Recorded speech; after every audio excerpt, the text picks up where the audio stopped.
Bismillah ar-Rahman ar-Rahim. Alhamdulillah. Alhamdulillahi Rabbil Alameen. Wassalatu wassalamu ala Sayyidil Ashafil Anbiya wal Mursaleen. Sayyidina Muhammadi wa ala alihi wa ashabihi ajma'een. Amma ba'd. Fa'udhu billahi minash shaitanir rajim. Bismillahir Rahmanir Rahim. Now, over the past few weeks, we have been looking at the topic of medication in Islam. And I mentioned certain ways of life, certain things which are considered to be unlawful and haram.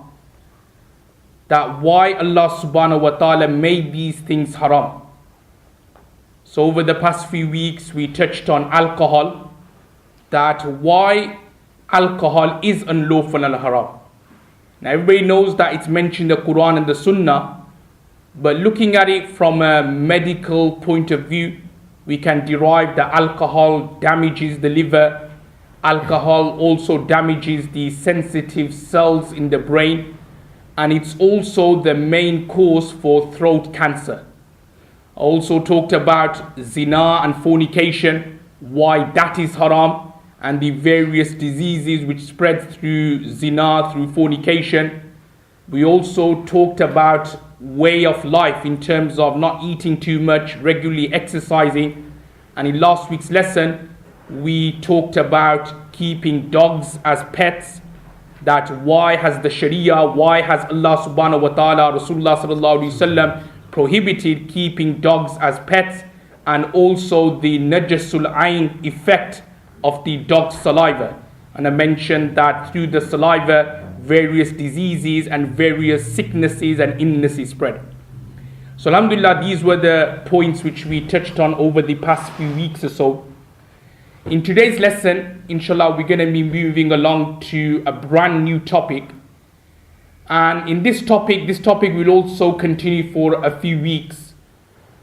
And the name of today's topic, or the topic which we are going to be looking at over the next coming weeks or so, in Arabic we call it the topic of libas. And libas basically means clothing. Now it is the beauty of the Sharia, and I mentioned this point many times before, that our deen or our religion is not just restricted to your 5 daily prayers. It's not just restricted to your zakat, to the hajj, to fasting in the month of Ramadan. But our deen or our religion is a comprehensive way of life. And that's why over the past few months, you probably realized that I've touched on various topics which actually does not really get discussed that much. You know, I mentioned things about marriage and divorce. I also talked about food. You know, these kind of things are not really talked about. They're not really mentioned. And because they are not really mentioned by people, so people just get this idea that, okay, Islam is just about your namaz and your fasting. But don't get me wrong, they're also very important as well. But other things about earning a livelihood, that's not that important. It doesn't matter, just earn haram. Or when it comes to eating food, it doesn't matter, just eat haram food. Or when it comes to other things, it doesn't matter, just do everything as normal. But actually, the deen or the religion has been set up in such a way that every single thing has to be according to the Quran or the Sunnah, because everything will impact on our namaz, on our fasting, and on our obligations. Because just because we pray our namaz 5 times a day, but if we are doing haram on the side, if we are committing zina on the side, if we are, say for example, earning a haram livelihood, if we are eating haram, it's going to impact on our namaz. It may not do so in the near future, but it will do so later on. So the beauty of the religion, the beauty of the Sharia is such that the Quran or the Sharia doesn't just concentrate on one certain thing that you just do that. But in fact, when we look at the entire religion and the entire deen, there's guidelines, there's rules for every single thing, every single aspect, to the extent that the clothes or the attires we wear, Allah subhanahu wa ta'ala, Rasulullah sallallahu alaihi wasallam has placed certain rules and regulations with regards to that. And these rules, inshallah, we will be touching on over the coming weeks. Now in today's lesson, just for today's lesson, we are going to be touching on one particular clothing, one particular part of our clothes which we wear, and is considered to be a sunnah to wear. But unfortunately, many people have got this wrong intake or have got this wrong perception of this particular clothing. So therefore, I thought it would be very important that in this particular lesson and dars, that we touch on the importance and the significance of this particular clothing.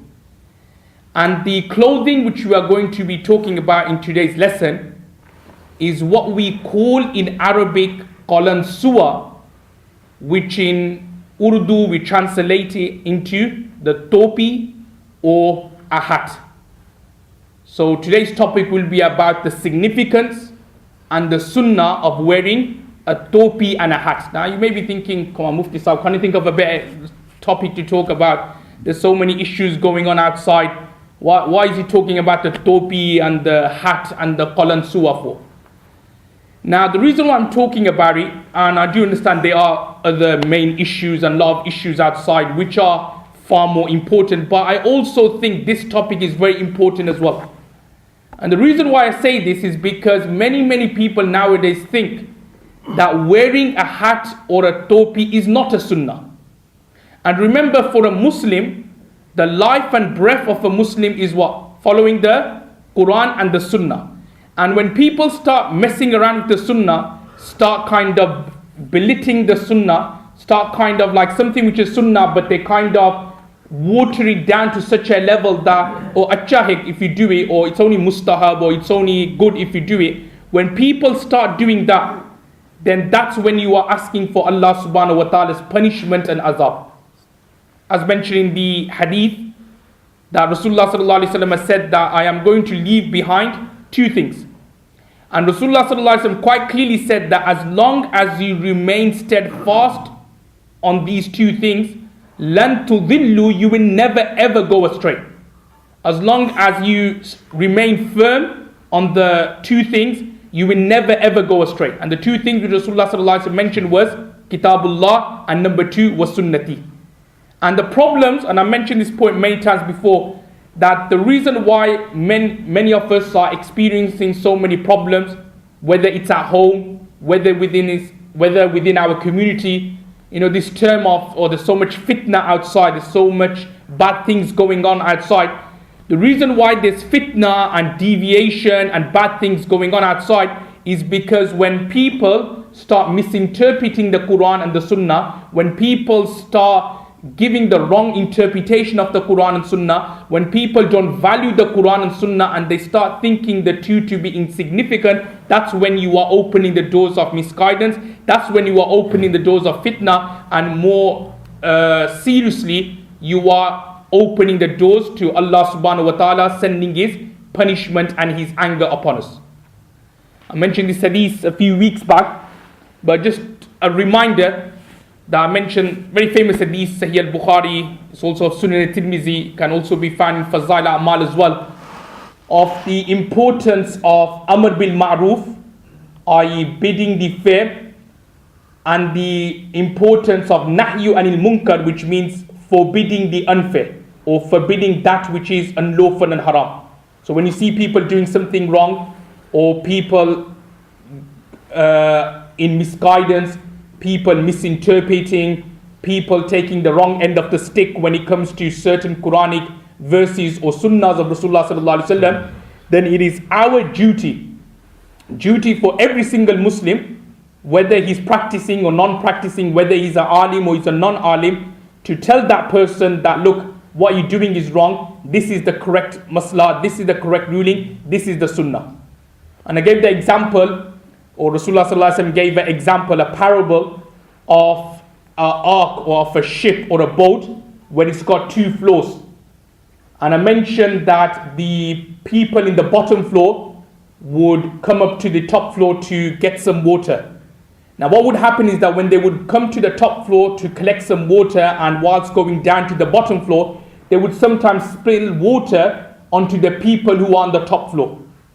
So the people on the top floor said that, look, we're not going to allow you to take or collect any water anymore, because when you come up, you take the water, but when you are going down, you spill it on us. so we're not going to allow you to take any water. So the people on the bottom floor then respond by saying, okay, if that is the case, we will make a hole in the bottom of the boat and we will then get plenty of water. So the Hadith Mubarakah then goes on to explain that if the people on the top floor allow them to do it, say, oh, it doesn't matter, let them make a hole, then the Hadith goes on to say that halaku jami'an, all of them will be destroyed. Because obviously the water will then come and it will drown every single one of them. However, if the people on the top floor say, no, don't do that, we'll give you water, and they stop them, then najah jami'an, all of them will be saved. And the exactly same thing when it comes to when we see bad things going on outside, when we see, say for example, misguidance, when we see people, taking the wrong intentions, the wrong meaning of certain Quranic verses and certain hadiths, that it is our responsibility, it is our duty, not just the duty of the ulamas or the scholars, but remember I mentioned this point before as well, that literally, not technically, but literally, when you know something about the deen, you are literally considered to be a alim. You're considered to be alim, because an alim is someone who has knowledge. Literally, it means someone who has knowledge. So even though you may have not studied the Sahih al-Bukhari and may not have gone through a Dars Nizami course, but literally when you know something that this is sunnah and this is wrong, it's your responsibility to tell those people, it's your responsibility to order the good things and to forbid and to prohibit those things which are unlawful and haram. Now moving along with the topic, now there are two types of sunnah. The first category of sunnah is what we call in Arabic Sunanul Huda. And Sunanul Huda are those sunnahs of Rasulullah sallallahu alaihi wasallam which he performed as matter of worship. In other words, the 2 rakats sunnah before Fajr, the 4 rakats before Zuhr, the 2 rakats after Zuhr, the Sunnat Muakkada prayers. So they are known as Sunanul Huda, which is a sunnah, it is an emphasized sunnah that after Sallallahu Alaihi Wasallam's demise and death, we still have to act upon it, we still have to follow it. Then there is a second type of sunnah, which in Arabic is called Sunanul Zawaid. And this sunnah is got to do more with the personal life of Rasulullah Sallallahu Alaihi Wasallam, his habits, his adats, his conducts, but he didn't do it because it was a matter of worship, but he did it because it was his habit and it was his practice and his conduct. So we call them Sunanul Zawaid. Say for example, Rasulullah Sallallahu Alaihi Wasallam slept on the floor. They didn't have beds in those days, so Rasulullah Sallallahu Alaihi Wasallam slept on the floor. Rasulullah Sallallahu Alaihi Wasallam's pillow was stuffed with leaves. These kind of examples. Rasulullah Sallallahu Alaihi Wasallam sat on the floor and ate. So many of those little kind of examples which Rasulullah Sallallahu Alaihi Wasallam did out of practice and conduct. The clothing of Rasulullah Sallallahu Alaihi Wasallam, the qamis, the izar, what Rasulullah Sallallahu Alaihi Wasallam wore. So all these comes under Sunanul Zawaid. Now with regards to Sunanul Zawaid, you don't have to act upon it. It's not like farz or lazim that you have to act upon it. It's not like your 5 daily prayers that no ifs or buts you have to do. If somebody, say for example, ate on a table, then it's not haram. You won't be saying that, oh, he's done a sin here. If somebody, say for example, slept on a bed but not on the floor, it's not considered to be unlawful and haram. If somebody, say for example, sat on a settee or a sofa, we're not going to consider it to be unlawful and haram. But if somebody with the intention to follow the sunnah of Rasulullah Sallallahu Alaihi Wasallam says that no, because Ab Sallallahu Alaihi Wasallam sat on the floor, I am going to sit on the floor. Even though I've got settees and sofas at home, but no, because of following the sunnah of Rasulullah Sallallahu Alaihi Wasallam, I want to sit on the floor and talk to someone. I want to sit on the floor and eat. I want to sit on the floor and read. I want to sit on the floor and do something. If he's doing with the intention to follow the sunnah of Rasulullah Sallallahu Alaihi Wasallam, he will get the reward of acting upon the sunnah. Similarly, a person who's got a bed at home, he's got a king size bed. He's got a nice, comfortable bed. But because of following the sunnah of Rasulullah sallallahu alaihi wasallam, he says, no, I want to sleep on the floor. If his intention was to follow the sunnah, he will get reward and he will get thawab.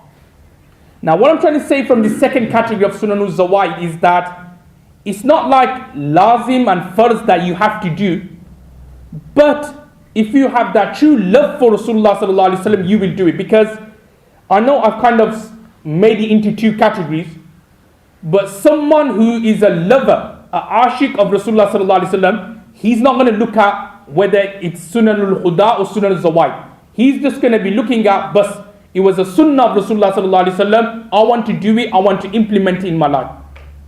Now obviously the reason why we mention categories, or there's two categories here, three categories there, we mention it just to make it easy for students and for the awam and for the people to understand. That's why we have categories. Those of you maybe studying Arabic or have studied Arabic will know that, in Nahwa, when you study Arabic or Sarf or Nahwa, Arabic language, there's always three categories of words. Either it's a ism, a noun, whether it's a verb, whether it's a harf.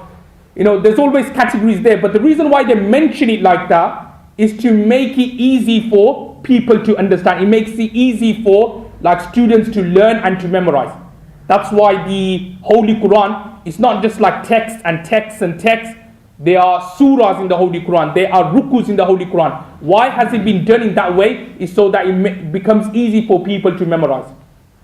But similarly here as well, the way I've explained it, that there's two categories of sunnahs, or there's two categories of farz, or there's two categories of wajib, there's two categories of this, there's two categories of that. The reason why we mention it is to say in such a way that students and people understand. But just putting the categories to the side, someone who loves Rasulullah sallallahu alaihi wasallam, he won't look at categories. He'll just say, bas, it's a sunnah. So he's not going to dwell into sunanul huda, sunanul zawaid, whether it's muakkada, ghair muakkada. He looks at a hadith, he reads about Prophet sallallahu alaihi wasallam, and he realizes that no, this is something which Rasulullah sallallahu alaihi wasallam wore, hence I'm going to implement it in my life. So even though I mentioned there's two categories, but a true follower or someone who claims to love Rasulullah sallallahu alaihi wasallam, then obviously wearing the topi or the qalansuwa is a very significant part of saying that you believe and you follow and you love Rasulullah sallallahu alaihi wasallam. Now moving along to the first part, I want to mention about the history of the hat in Islam. Where did it start from? Where was the wujud of wearing a hat? Where did it come from?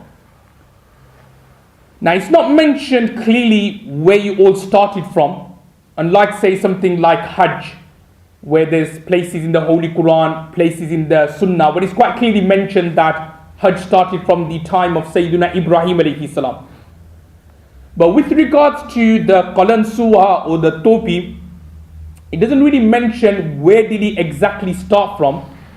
But there is one hadith which can be found in Sunan al-Bayhaqi, where Imam Bayhaqi rahimullah mentions that the wearing of a topi or a qalansuwa started from the time of Sayyiduna Shis alayhi salam.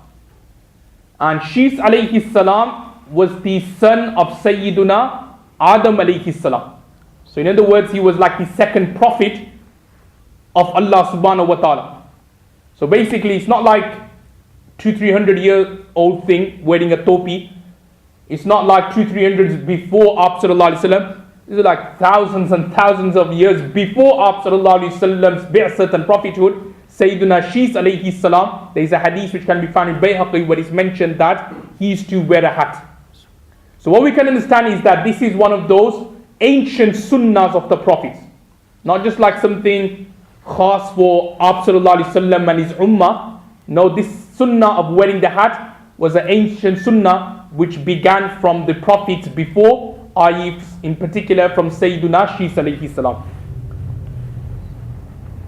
Now it's also mentioned that Imam Malik rahimullah, he also mentions and states that during Rasulullah sallallahu alaihi wasallam's time, the Sahabas and the companions' time, it was common to wear a hat, it was common to wear a topi. Okay, so what we can understand from these 2 points is, it was a sunnah from before Aap sallallahu alaihi wasallam's time, But during Prophet ﷺ's time, he himself and also the Sahabas and the companions wore a topi, and Imam Malik rahimahullah also says that it's one of the signs of a pious person. Like a alamat or a sign of a pious person is that he will wear a topi or a qalansuwa. And even nowadays as well, whether irrespective of that person's background, whether he's from this maslak or that maslak, you'll see that when you go and see them or meet them, they'll always wear a hat. Even if it's like an Arab sheikh, they will wear a hat. They'll have a shawl on top, but they'll they will have a hat on.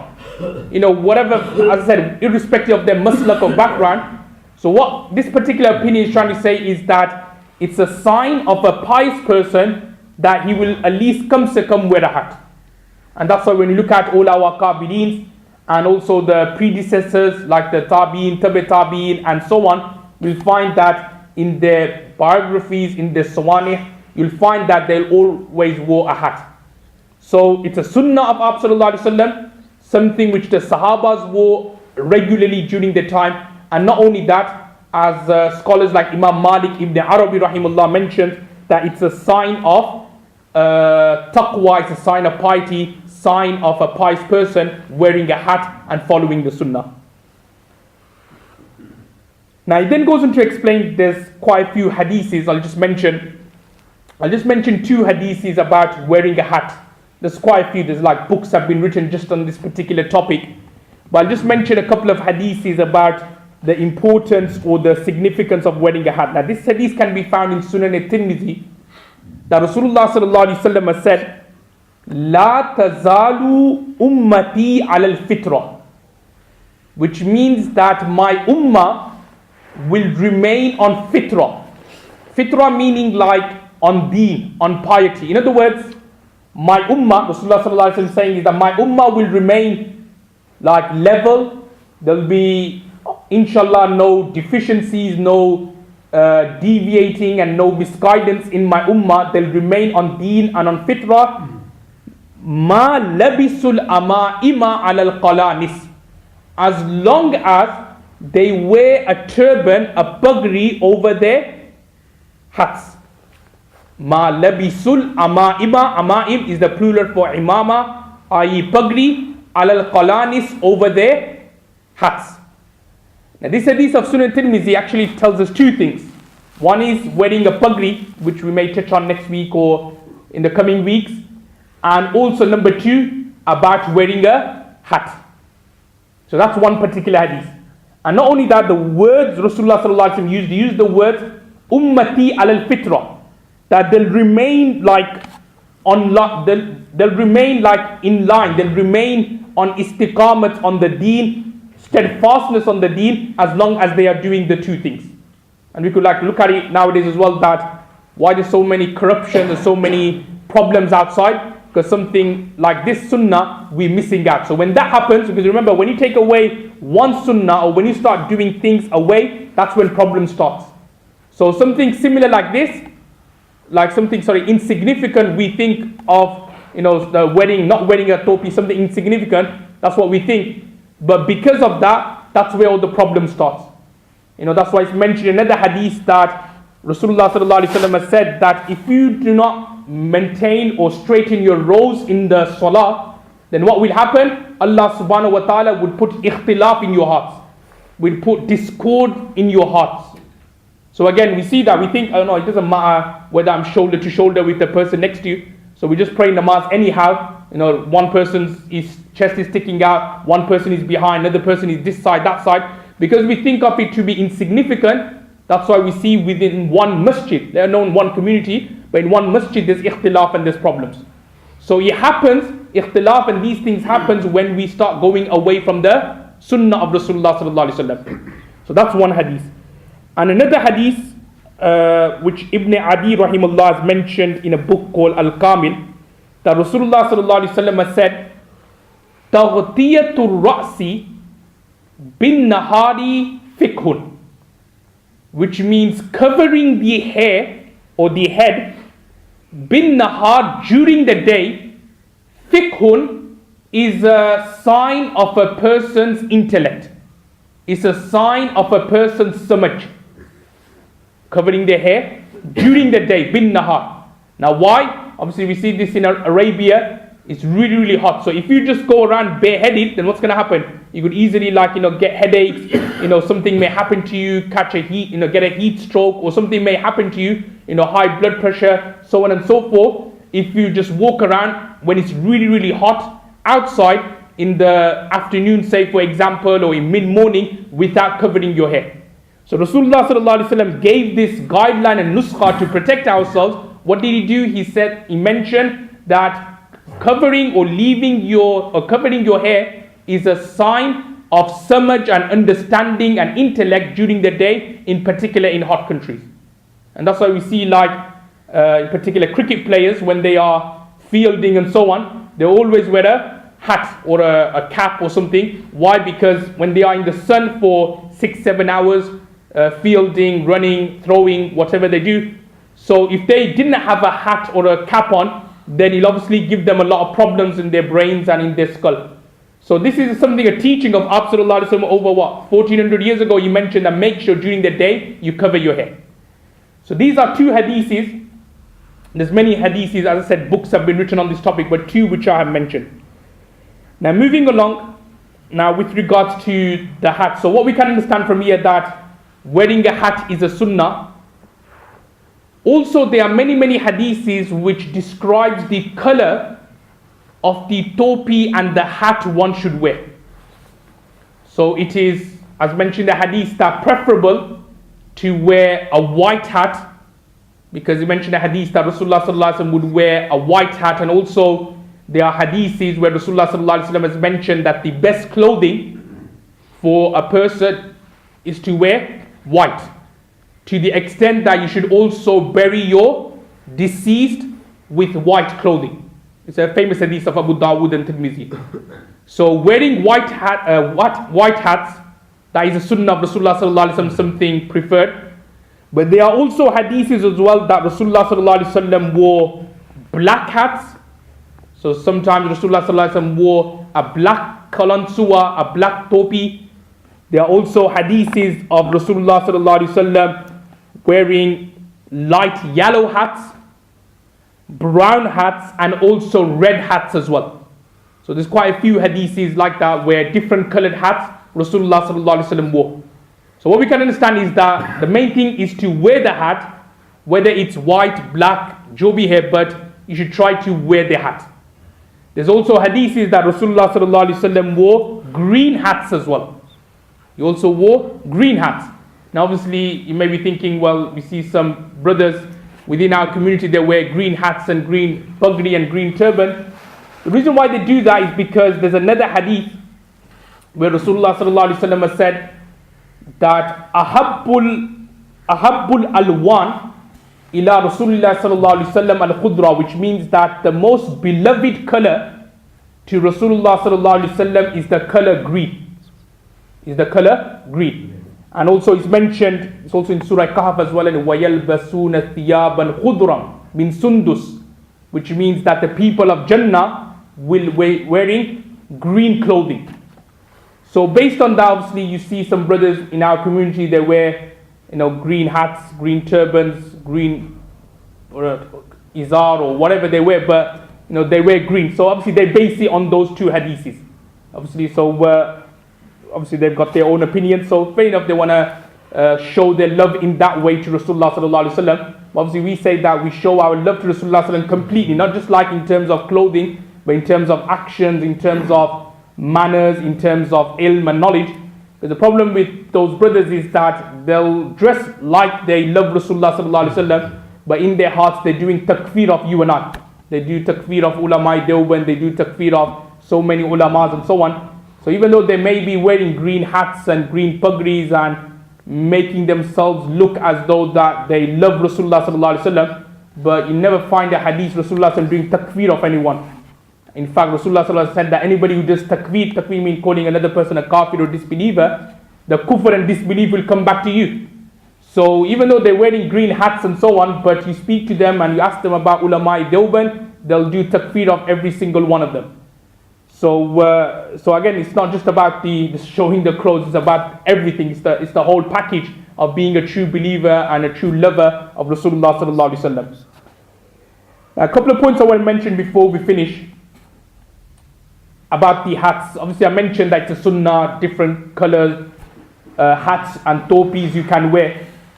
Also, another point, or this is more kind of like misconceptions, that sometimes when you speak to brothers about why don't you wear a hat, and they'll give some reasons, and they'll give one particular reason is that, look, when we go for Hajj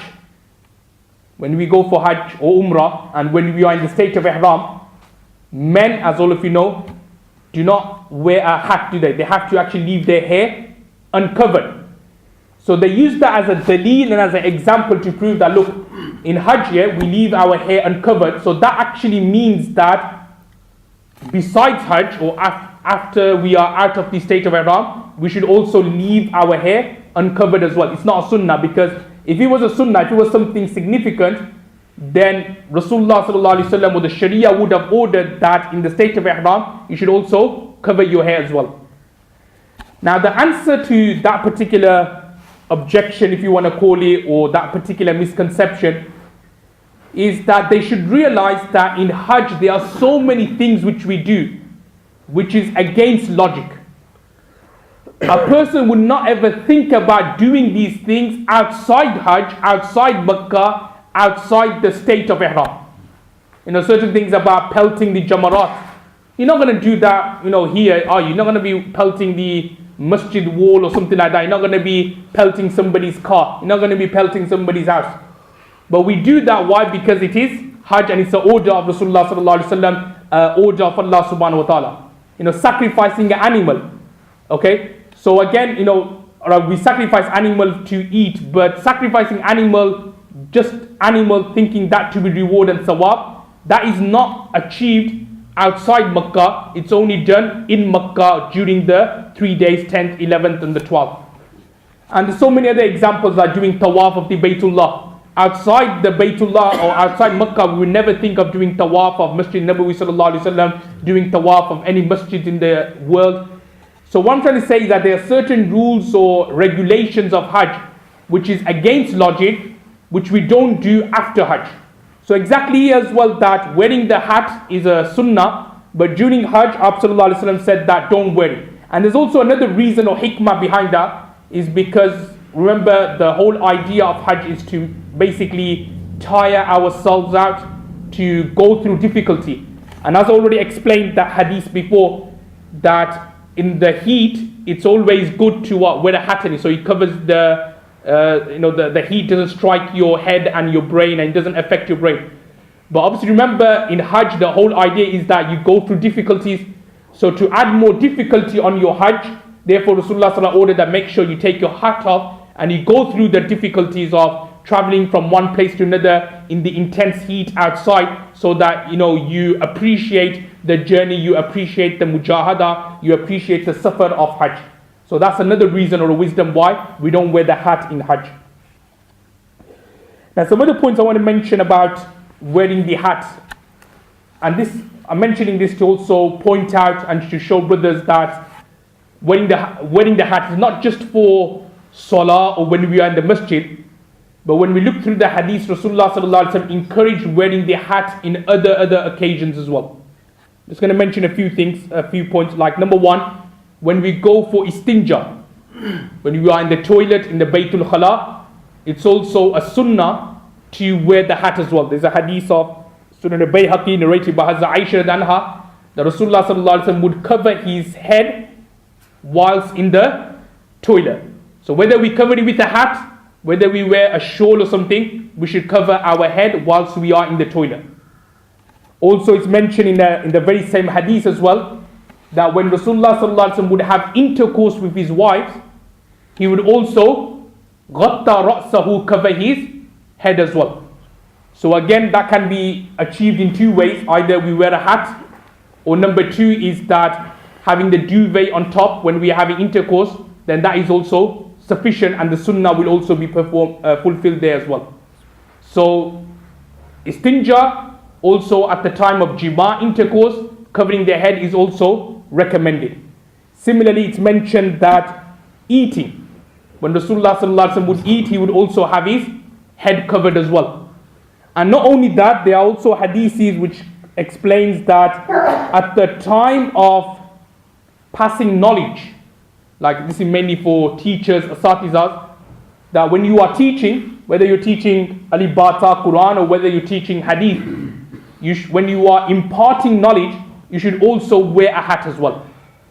Now there's a hadith I'll mention with regards to that, can be found in Sunan al-Tirmidhi, that Hazrat Umar ibn Anhu narrates. It's a very famous hadith, I'm sure many of you have heard before, that Hazrat Umar ibn Anhu narrates that once Rasulullah sallallahu alaihi wasallam, he was narrating a hadith to us.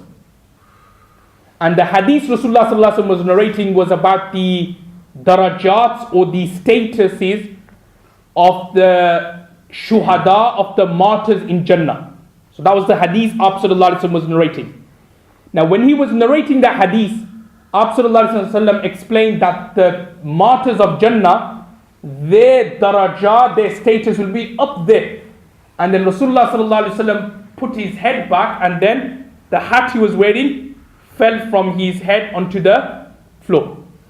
So this hadith itself tells us a couple of things. One is wearing the hat, but also at the same time it tells us that when you are explaining hadith, when you are passing knowledge to someone, adab and tawazu, humility, humbleness requires that you are dressed properly, you obviously wear a hat, and then you narrate hadith, you explain rulings, you explain maslas, you give bayans, you give dars in that particular way. And also it's mentioned for students as well that when they are acquiring knowledge or seeking knowledge, they should also wear a hat and acquire knowledge in that particular way. So whether it's like you're phoning someone, a mufti or a scholar, and you kind of like want to answer from him, and you want to get some knowledge from him, so obviously call him at a time when you yourself are dressed in a proper way, your head is covered, not like, you're like on the beds and you're talking or something, or you're half sleeping and then you're talking to someone, or you're trying to understand a masla or a ruling. You yourself should be properly dressed and come and try to learn and try to acquire knowledge. And I'll just mention this one last point about Sayyidina Abdullah bin Mas'ud anhu, a great sahabi and also a great mufassir of the Holy Quran. So he narrates, or in his tafsir he says, that when Sayyidina Musa alayhi salam was speaking to Allah subhanahu wa ta'ala in Mantur, it's mentioned that Sayyidina Musa alayhi salam was wearing a hat when he was speaking to Allah subhanahu wa ta'ala. Because obviously he was acquiring knowledge from Allah, wasn't he? About what to do, how to give da'wah, how to preach to Fir'aun. So when he was speaking to Allah subhanahu wa ta'ala, it's mentioned in the books of tafsir, in particular tafsir of Sayyidina Abdullah bin Mas'ud anhu, that Sayyidina Musa alayhi salam was wearing a hat. So the conclusion we can come to is that wearing a hat is a sunnah. You can wear different colored hats.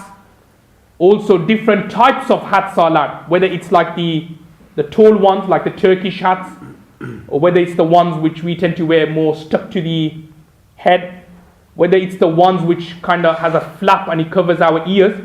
They're also allowed as well, because there are hadiths of Abu sallallahu alaihi wasallam wearing some hats which had an ear flap and it would also cover the ears as well. So that's also allowed as well. There are also hadiths of Rasulullah sallallahu alaihi wasallam wearing hard hats, and also hats which has holes inside them, like the ones we tend to have as well. So there are various hadiths like that, which you can wear different types of hats. But the main thing is to keep that sunnah up, not just for when we are for prayers or when we are in the masjid, but also outside as well. That is the sunnah.